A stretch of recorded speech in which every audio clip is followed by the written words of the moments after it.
క్రీస్తునందు ప్రియులారా, మీకు శుభములు వందనములు తెలియజేస్తున్నాను. అనుదిన ధ్యానమునకు స్వాగతం. నిర్గమకాండము 2వ అధ్యాయం ఈ దిన మన ధ్యానాంశంగా ఉంది.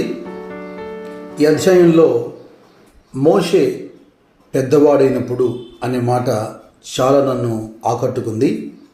11వ వచనంలో మనం ఆ మాట చదువుతాం. ఆ దినములలో మోషే పెద్దవాడై తన జనుల యొద్దకు పోయి వారి భారములను చూచెను. అప్పుడు అతడు తన జనులలో ఒక హెబ్రీయుని ఒక ఐగుప్తీయుడు కొట్టగా చూచెను. మీనింగ్ ఆఫ్ గ్రోయింగ్, ఎదుగుట లేదా పెద్దవాడవుట అనే మాట ఒక ఆధ్యాత్మికమైన కోణంలో మనకు ఒక సరైనటువంటి అవగాహన రావాలి. చూడండి, ఆ దినములలో మగపిల్లలందరినీ కూడా రాజు చంపుతూ ఉన్నప్పుడు లేదా నదిలో పడవేస్తున్నప్పుడు లేవి వంశస్థుడైన ఒకనికి కలిగినటువంటి ఈ కుమారుడు సుందరుడై ఉండుట చూచి రాజాజ్ఞను ధిక్కరించి రాజాజ్ఞకు భయపడక 3 మాసాలు ఆ బిడ్డను అలాగనే పెంచి ఇక దాచిపెట్టలేక పిల్లవాడు ఎదుగుతున్న కొలది ఒక జమ్ము పెట్టెలో ఆ కుమారుని పెట్టి నదిలో విడిచిపెడుతున్నారు. అయితే ఫరో కుమార్తె తన చెలికత్తెలతో కలిసి ఆ నదికి వచ్చినప్పుడు ఆ పిల్లవాడిని చూసి ఆ పిల్లవాని పట్ల కనికరం కలిగి ఆ పిల్లవాడిని తను అడాప్ట్ చేసుకొని తన కుమారుడిగా స్వీకరించి మోషేను తన కుమారుడిగా పెంచడం మనం చూస్తాం. Moses was so beautiful, adopted into the royal family, came out from the water. నీటి నుంచి తీయబడినవాడు, సుందరుడు, ఫరో కుమార్తె యొక్క కుమారుడిగా పెంచబడినవాడు.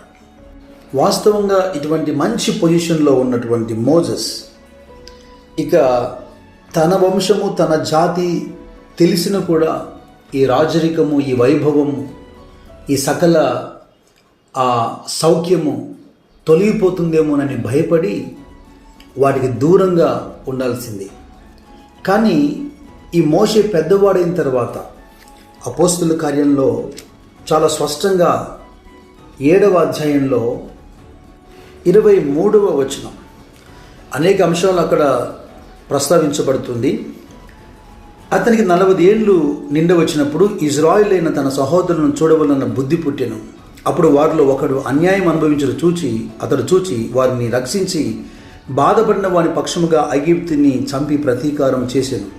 తన ద్వారా తన సహోదరులకు దేవుడు రక్షణ దయచేస్తున్న సంగతి వారు గ్రహించుడని అతడు తలంచెను, కానీ వారు గ్రహింపరైరి. తన ప్రజల యొక్క భారములను చూడవెళ్ళెను. ఒకవైపున తను రాకుమారుడిగా పెరిగాడు, అంతఃపురములో నివసిస్తున్నాడు, ఫరో కుమార్తె కుమారుడిగా ఎంచబడుతున్నాడు. అయితే తనలో ఒక ఎదుగుదల, దేవుని ప్రజల యొక్క భారములను చూసేంత ఎదుగుదల. నా ప్రియ సహోదరి సహోదరులారా, మనము కొరింథీయులతో పౌలు మాట్లాడినప్పుడు చాలా స్పష్టంగా ఒక మాట అంటాడు. కొరింథీ మొదటి పత్రిక 8వ అధ్యాయము 6వ వచనంలో సమస్తము ఆయన నుండి కలిగింది, ఆయన నిమిత్తము మనమున్నాము అన్నమాట. Made by God and for God. ఆయన ద్వారా సమస్తము కలిగింది. మనం ఆయన ద్వారా కలగజేయబడ్డాం, ఆయన కొరకే కలగజేయబడ్డాం. మోషేకు ఉన్నటువంటి ఈ ఉన్నతమైన ఆధ్యాత్మికమైనటువంటి ఆలోచన భారం ఈరోజు ఎంతమంది మనం కలిగి ఉన్నాం? మనము మనల్ని పోషించుకొని మన కుటుంబాన్ని సంరక్షించుకొని మన జీవితాన్ని మనం జీవించి చనిపోయేందుకు దేవుడు మనల్ని కలగజేయలేదు. ఒక అద్భుతకరమైనటువంటి ఉద్దేశం, ఒక పర్పస్, ఒక ప్రణాళిక బద్ధంగానే ఆయన మనల్ని కలగజేశాడు. ఇంకా రక్షణ పొందని మూలుగుతూ ఉన్న ప్రజల యొక్క భారములను చూసేటువంటి అంతరంగపు ఎదుగుదల, ఇది కదా క్రైస్తవ జీవితం. ఈ దిన పాఠంలో 2 విషయాలు నేను మీ ముందు ఉంచాలని ఇష్టపడుతున్నాను. ఒకటి ఏంటంటే మీనింగ్ ఆఫ్ గ్రోయింగ్, రెండవది వాల్యూ ఆఫ్ గ్రోనింగ్. అంటే ఎదగడము అంటే అర్థం ఏంటి? రెండవది మూల్గు యొక్క విలువ. హెబ్రీ గ్రంథకర్త వివరిస్తూ అంటాడు 11వ అధ్యాయము 24వ వచనంలో, మోషే పెద్దవాడైనప్పుడు విశ్వాసమును బట్టి ఐగుప్తు ధనము కంటే క్రీస్తు విషయమైన నింద గొప్ప భాగ్యమని ఎంచుకొని అల్పకాలము పాపభోగము అనుభవించుట కంటే దేవుని ప్రజలతో శ్రమ అనుభవించడం మేలని యోచించి ఫరే కుమార్తె యొక్క కుమారుడు అనిపించుకున్నట్టుకు ఒప్పుకోలేదు. ఎలయనగా అతడు ప్రతిఫలముగా కలగబోవు బహుమానమునందు దృష్టి ఉంచెను. ఇప్పుడు సమాజంలో ఏమీ లేకపోయినా ఏదో పొందాలన్న దృష్టి మనుషులు సాధిస్తున్నారు భౌతికమైన విషయాల్లో. కానీ చిన్నతనంలో నుంచే రాజరికంలో పెరిగి దాదాపుగా ఓ రాజుగా బ్రతుకుతున్నటువంటి ఫరో దగ్గర బ్రతుకుతున్నటువంటి మోషే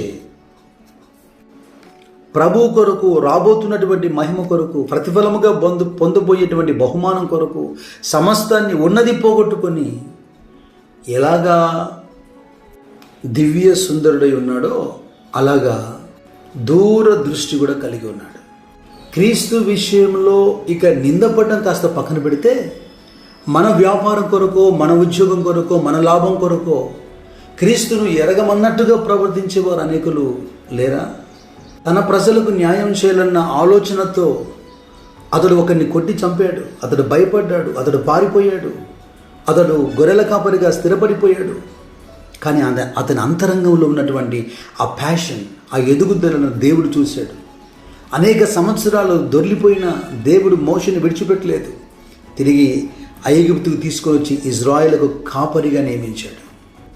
రాజరికాన్ని పోగొట్టుకొని, సుఖ సౌఖ్యాలు పోగొట్టుకొని అనేక సంవత్సరాలు శ్రమల మధ్యలో కొనసాగుతున్నాడు. He refused riches and honor. He chooses suffering with his people. ఇది కేవలం మోషే మాత్రమే కలిగి ఉండాల్సినటువంటి ఆలోచన కాదు. విశ్వాసులమైన మనందరికీ ఉండవలసినటువంటి తాత్పర్యం ఇదే. పౌలు రోమీయులతో మాట్లాడుతున్నప్పుడు చాలా స్పష్టంగా 8వ అధ్యాయంలో 18వ వచనంలో ఇదే మాట అంటున్నారు. మన ఎడల ప్రత్యక్షము కాబోవు మహిమ ఎదుట ఇప్పటి కాలపు శ్రమలు ఎన్నదగినవి కావని ఎంచుకొనుచు ఉన్నాము. తీయటి ప్రసంగాలు, పాటలు కాదండి పరిచర్య. ఇదిగో ఇటువంటి భారాన్ని కలిగి ఉండాలి. ఎప్పుడు ఈ భారం కలుగుతుంది? ఎప్పుడు ఈ పెద్దరికం వస్తుంది? ఎవరిలాగా ఆలోచించగలుగుతారు? కొరింథీ సంఘంతో పౌలు మాట్లాడుతున్నప్పుడు 2వ పత్రిక 4వ అధ్యాయంలో 17వ వాక్యంలో అంటారు, మేము దృశ్యమైన వాటిని చూడక అదృశ్యమైన వాటిని నిదానించి చూచుచున్నాము గనుక. దేవునికి స్తోత్రం, హల్లెలూయా.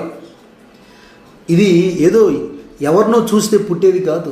వారిలాగా వీరిలాగా మనము సేవ చేద్దామంటే ఆ భారం నీకు ఎందుకు వస్తుంది?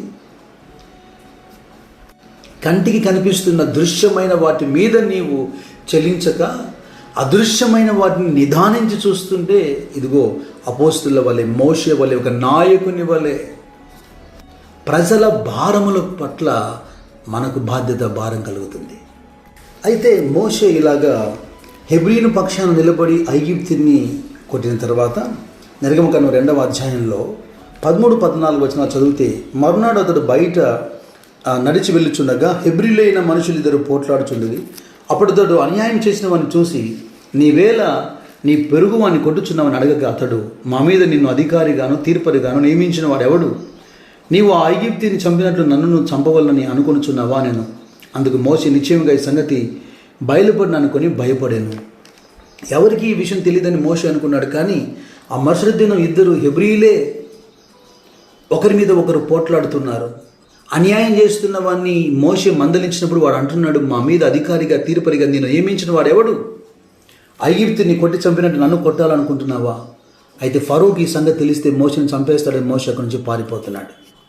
దీనికి ఒక ధీటైనటువంటి జవాబు చూడండి. అపోస్తుల కార్యంలో 7వ అధ్యాయంలో 35వ వచనంలో, అధికారిని గాను తీర్పని గాను నేను నియమించిన వాడెవడని వారు నిరాకరించిన ఈ మోషేను అతనికి పొదలో కనపడిన దేవదూత ద్వారా దేవుడు అధికారిగాను విమోచకునిగాను నియమించి పంపెను. దేవునికి స్తోత్రం, హల్లెలూయా. రాబోతున్నటువంటి మహిమను మోషే చూస్తున్నాడు. కానీ రాబోతున్నటువంటి రక్షకుడైన క్రీస్తును ఇదిగో ఈ పాయింట్ ఆఫ్ వ్యూలో మోషేలో మనం చూడగలుగుతున్నాం. లూకా సువార్త 2వ అధ్యాయం 11వ వచనంలో గొర్రెల కాపరుల దగ్గరికి దేవుని యొక్క దూత వచ్చినప్పుడు ఆ దూత అనౌన్స్ చేసినటువంటి అంశం ఏంటి? ఇదిగో మీ అందరి కొరకు రక్షకుడు జన్మించి ఉన్నాడు. God has appointed Jesus as a saviour. దేవుని వాగ్దాన కాలం సమీపించినప్పుడు ఎలాగా మోషే తన ప్రజల దగ్గరికి పంపబడ్డాడో, కాలము సంపూర్ణమైనప్పుడు యోహాను సువార్తలో మనం చూస్తాం కదా, మొట్టమొదటి అధ్యాయంలోనే 14వ వచనంలో ఆ వాక్యం శరీరధారి కృపాసత్య సంపూర్ణుడిగా మన మధ్యలో నివసించాను. అయితే నిర్గమకాండం 6వ అధ్యాయం 5వ వచనం అంటుంది, ఐగుప్తులు దాస్యమునకు లోబర్చి ఉన్న ఇజ్రాయేళ్ల మూలుగును విని నా నిబంధనను జ్ఞాపకం చేసుకొని ఉన్నాను. దేవుడు మన పితరులకు ఇచ్చినటువంటి ఆ నిబంధనను, వాగ్దానాలను జ్ఞాపకం చేసుకుని ప్రజలు మొరపెడుతూ ఉండగా, అందుకే నేను ఇందాక వాల్యూ ఆఫ్ గ్రోనింగ్ అన్నాను. మన ప్రార్థన, మన మొర వ్యర్థం అవ్వదు. ఎందుకంటే ఇర్మియా 33:3లోను, కీర్తన 91:15లో మనం చూస్తున్నాం, we have God who hears. మనము వినేటువంటి ఒక మంచి గొప్ప దేవుని కలిగి ఉన్నాం, జవాబులిచ్చే దేవుని కలిగి ఉన్నాం. నా ప్రియ సహోదరి సహోదరులారా, ప్రజల భారమును చూసే నాయకులుగా మనం ఎదగాలి. మన ద్వారా మనల్ని బట్టి కొందరైనా అగ్నిలో నుండి లాగినట్టుగా రక్షణలోకి రాగలగాలి. దేవుడు నిశ్చయముగా మీ మూలుగులను విజ్ఞాపన ఆలకించి జవాబులిచ్చునుగాక. God bless you. God bless you.